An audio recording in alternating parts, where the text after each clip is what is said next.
3 jours après l'entente intervenue entre Netflix et Warner Bros., voilà qu'une offre hostile vient d'être déposée. Élisabeth, c'est Paramount qui, cette fois-ci, offre 108 milliards de dollars pour mettre la main sur le géant Warner. Voilà, l'offre est évaluée à 108,4 milliards de dollars américains. Là, ça comprend le paiement de la dette.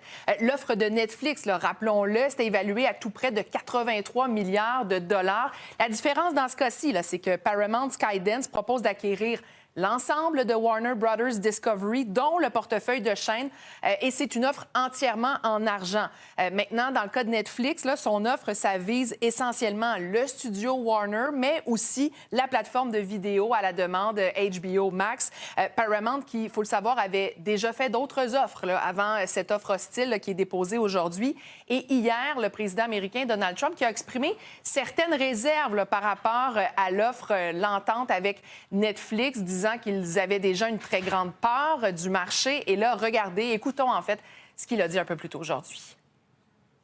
I don't know enough about it. You spoke about Netflix last night, saying you have concerns about them. I know the companies very well. I know what they're doing, but I have to see what percentage of market they have. We have to see the Netflix percentage of market, Paramount, the percentage of market. I mean, none of them are particularly great friends of mine. You know, I want to do what's right. It's so very important to do what's right.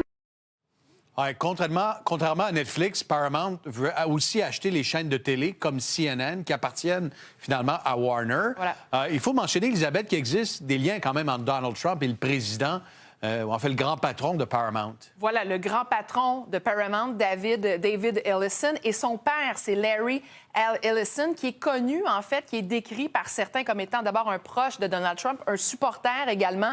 Larry Ellison, qui est l'un des hommes les plus fortunés au monde. Et quand même, regardez cette publication sur Truth Social de Donald Trump un peu plus tôt aujourd'hui, suivant une entrevue à 60 Minutes avec une élue républicaine où il critique là, la direction de Paramount en disant qu'ils ne sont pas meilleurs que les anciens propriétaires. Voilà. À suivre. Merci, Elisabeth. Au revoir.